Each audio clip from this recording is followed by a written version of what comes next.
The world is shaped by powerful interests who craft stories to serve their goals. False flag operations are a tool of deception. One group commits an act, then blames another to manipulate public opinion. The public is tricked into supporting wars or policies, believing they're responding to an enemy attack. The real architects remain hidden, advancing their objectives while the public reacts in fear. The term false flag comes from naval warfare, where pirates would fly a friendly flag to get close, then reveal their true identity before attacking. This tactic has evolved. Now, states and powerful entities use narratives instead of flags. Today, the flag is the story told on the news, the explanation from leaders. The operation is designed to look like something it's not. Governments might stage attacks and blame others, creating a pretext for war or crackdowns. The public, believing the official story, consents to actions they'd otherwise oppose. This is how consent is manufactured. Understanding false flags isn't about believing every conspiracy theory. It's about recognizing deception as a tool of power. History shows powerful groups use tricks to maintain control, inventing threats to justify their actions. By learning to spot these patterns, we become more critical consumers of information. We can question the narratives presented to us and ask, who benefits from this story? This is the first step toward resisting manipulation. Deception is not new. It's a recurring theme in history. The stories we're told often serve someone's agenda. Recognizing this helps us see the world more clearly. It's not about paranoia, but about vigilance. The more we understand these tactics, the less likely we are to be fooled. False flags are about power, not truth. Our best defense is critical thinking. Don't accept stories at face value. Ask questions, seek evidence, and look for patterns. Only then can we resist manipulation and begin to understand the world as it truly is. Things you only talk about at the back of the cave.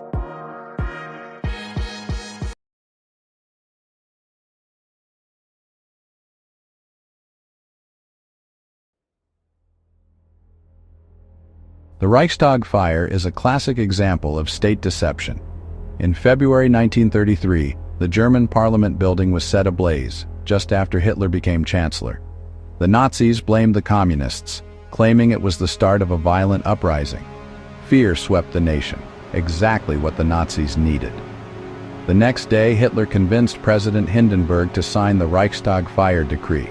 Civil liberties were suspended, political opponents arrested, and democracy dismantled, all under the guise of national security. A Dutch communist, Marinus van der Lubbe, was arrested and executed, but many historians believe the Nazis orchestrated or exploited the event. The fire became the pretext for a police state. The narrative of a communist threat was manufactured to justify repression. The German public, gripped by fear, accepted extreme measures. They consented to their own loss of freedom. The Reichstag Fire shows how a single event can reshape a society. It's a warning. In times of crisis, question who benefits from fear. Don't accept official explanations without scrutiny. Manufactured threats can destroy freedom. History urges us to be skeptical in moments of emergency. Ask, who gains from the panic? The answers often reveal the true motives behind the narrative. The Vietnam War's escalation began with a lie in the Gulf of Tonkin. In August 1964, the Johnson administration claimed North Vietnamese boats attacked the USS Maddox. Days later, a second attack was reported, presented as proof of aggression. President Johnson addressed the nation, framing the U.S. as a victim and asking Congress for authority to respond. The media amplified the story. Doubt was silenced. Congress passed the Gulf of Tonkin Resolution, giving Johnson broad war powers. The war escalated rapidly, with hundreds of thousands of U.S. troops deployed. Years later, the truth emerged. The first incident was provoked, and the second attack likely never happened. Declassified documents revealed there were no enemy boats, just confusion and misinterpretation. The administration deliberately misled Congress and the public. A manufactured crisis justified a devastating war. The Gulf of Tonkin incident is a documented false flag. It shows how easily a lie can lead to catastrophe. Trust, once broken, is hard to restore. Question the stories that lead to war. demand evidence, not just rhetoric. Lives depend on it. Not all conspiracies are theories. Some are documented fact. Operation Northwoods, drafted in 1962 by top U.S. military leaders, proposed false flag attacks to justify war with Cuba. The plan included staging terrorist attacks in American cities, blowing up a U.S. ship, and even faking the downing of a civilian airliner. The goal: manipulate public opinion and manufacture consent for war. These were not rogue agents, but the highest levels of the military. They were willing to kill Americans for political ends. The plan was presented to Secretary of Defense Robert McNamara. Thankfully, President Kennedy rejected it. The document remained secret for decades, declassified in the late 1990s. Operation Northwoods is a chilling reminder. Powerful institutions can plan the unthinkable. It's not a theory, it's a fact. The public was seen as something to be manipulated, not protected. This history demands vigilance. We must question power, always. Real conspiracies exist. The lesson: don't dismiss skepticism, but ground it in evidence. Democracy depends on transparency. Never assume the unthinkable is impossible. Sometimes it's already been planned. The internet has transformed how information spreads and how doubt is manufactured. After any major event, false flag theories appear almost instantly, spreading through social media and video platforms. Anyone can challenge the official story, regardless of evidence. Events like 9/11 and Sandy Hook generated massive waves of speculation. Algorithms amplify these theories, creating echo chambers where doubts multiply. If you watch one conspiracy video, you're shown more, reinforcing your suspicions. Dissenting views are filtered out, making it feel like you've uncovered hidden truths. This ecosystem erodes trust in institutions and divides society. When everything is suspect, agreement on basic facts becomes impossible. Real problems go unsolved as doubt is weaponized. The digital age has made skepticism easy, but critical thinking harder. We must learn to separate real questions from manufactured confusion.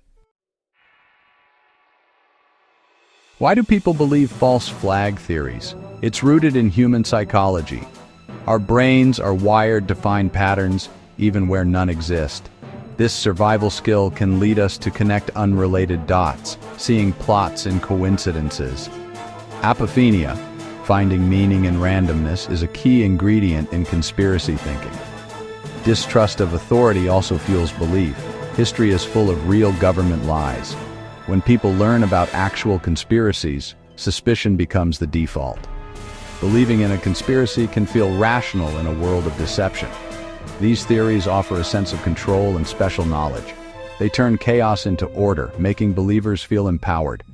The internet connects like-minded people, forming communities that reinforce these beliefs. Group belonging makes it hard to change one's mind, even when faced with evidence.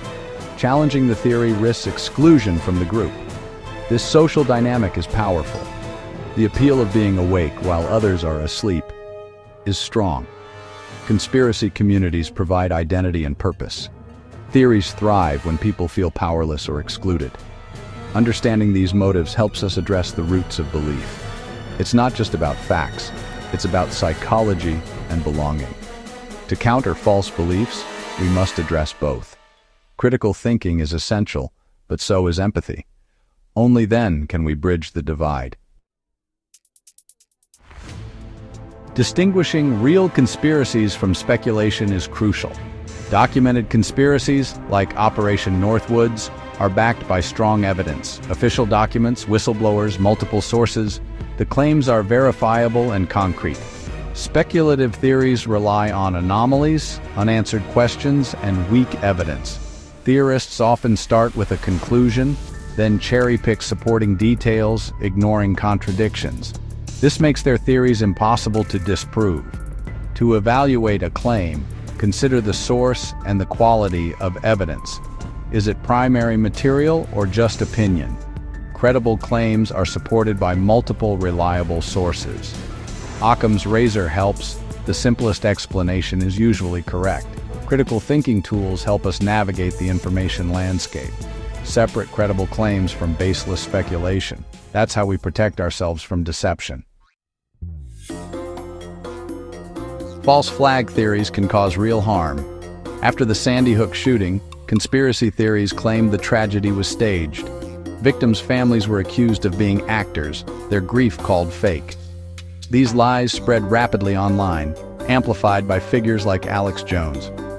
Millions were exposed to the idea that the massacre never happened. The consequences were devastating. Families were harassed, threatened, and forced to move. Their children's graves were desecrated. The conspiracy didn't just question an event, it persecuted its victims. The pain was compounded by public cruelty. The families fought back, suing for defamation and winning in court. The case proved that words have consequences. Spreading baseless theories is not harmless, it's a form of violence. The Sandy Hook case is a warning. Conspiracy culture can leap from the internet into real-world suffering. Critical thinking and media literacy are essential. They protect not just truth, but compassion. We must remember the human cost of reckless speculation. Theories can destroy lives. Responsibility matters. Don't let doubt become cruelty. Choose empathy over suspicion. In an age of information overload, critical thought is more important than ever. We're bombarded with stories and claims. Cynicism is tempting, but not helpful. Real false flags like the Gulf of Tonkin teach us to question authority, but not to reject everything. Skepticism must be guided by evidence, not reflexive doubt. We need to distinguish between well-researched investigations and baseless speculation. Education is our best defense. Media literacy and critical thinking should be taught from a young age. People must learn to evaluate sources, spot bias, and recognize logical fallacies. An informed citizenry is the best shield against manipulation. We can't rely on censorship. We must empower people to judge for themselves. Discerning fact from fiction is everyone's responsibility. It requires humility, effort, and a willingness to change our minds. The world is complex, and truth is often messy, but the search for truth is essential to a just society. In a world of deception, thinking critically is an act of resistance. Let's make it our habit and our legacy.